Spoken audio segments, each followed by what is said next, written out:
তো সাহিত্যিক প্রকৃত নাম হলো সৈয়দ মোস্তফা আলী, ছদ্মনাম হলো সত্যপীর প্রিয়দর্শী ওমর খৈয়াম। তো শর্টকাট মনে রাখতে পারি আমরা কীভাবে সৈয়দ হ্যাঁ মোস্তফা আলী সত্য কথা সত্যপীর বলতেন, সবাইকে প্রিয় চোখে দেখতেন এবং জীবন নিয়ে ওমর খৈয়ামের মতো দর্শন দিতেন।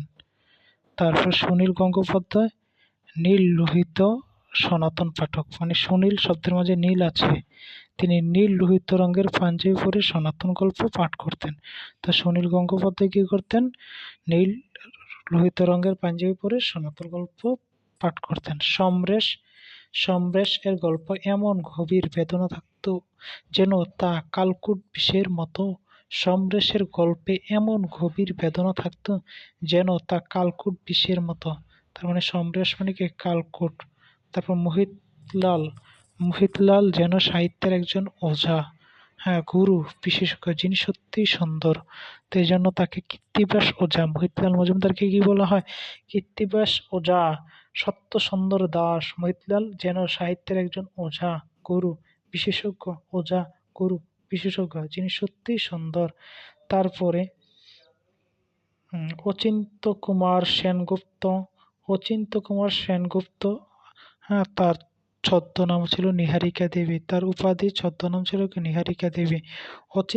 চিন্তার বাইরে, বিষয়টি যেন আকাশের নিহারিকা, গ্যালাক্সি, নিহারিকা মানে কি গ্যালাক্সি, চিন্তার বাইরে, বিষয়টি যেন আকাশের গ্যালাক্সি।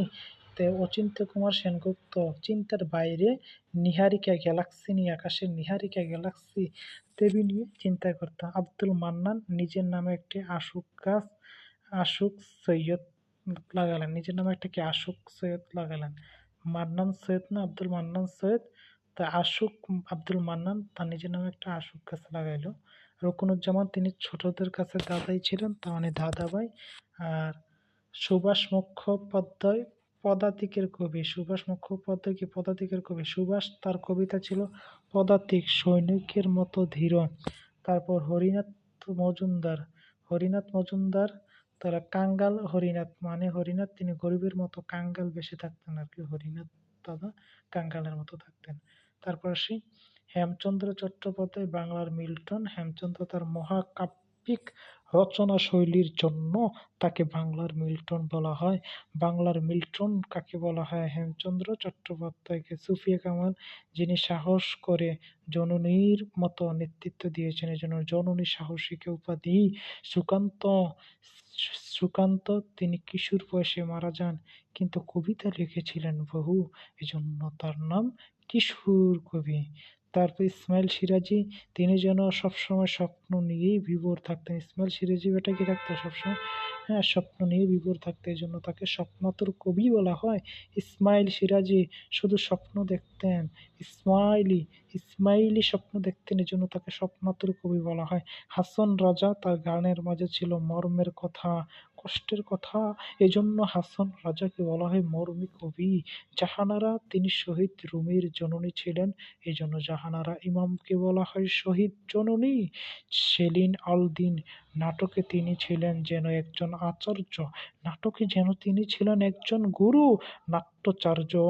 কামিনী তিনি সাহিত্য বিদ্যাকে বিনোদনের মাধ্যমে দেখাতেন, এজন্য কামিনী রায় সাহিত্য সরস্বতী, সাহিত্যের দেবী সরস্বতী।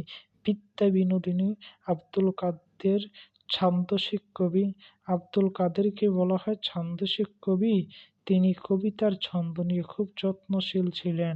তারপরে আসো বন্ধু চারচন্দ্র চক্রবর্তী, চারচন্দ্র যেন জরা ও সন্ধি, বার্ধক্য ও মিলন নিয়ে খেলতেন। জরা, সন্ধি, বার্ধক্য ও মিলন নিয়ে খেলতেন। জরা মানে বার্ধক্য, সন্ধি মানে মিলন, এই মিলন ও সন্ধি নিয়ে খেলতেন। ও বন্ধু মন দিয়ে শোনো। হ্যাঁ, তাহলে আমরা কি কি বললাম? হেমচন্দ্র ছিলেন বাংলার কি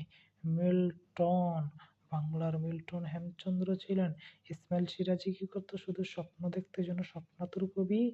তারপরে সেলিম আলদান নাটক করতে বেশি, নাটকে ছিলেন তিনি একজন আচার্য, নাট্যাচার্য, আচার্য মানে গুরু, তিনি ছিলেন গুরু।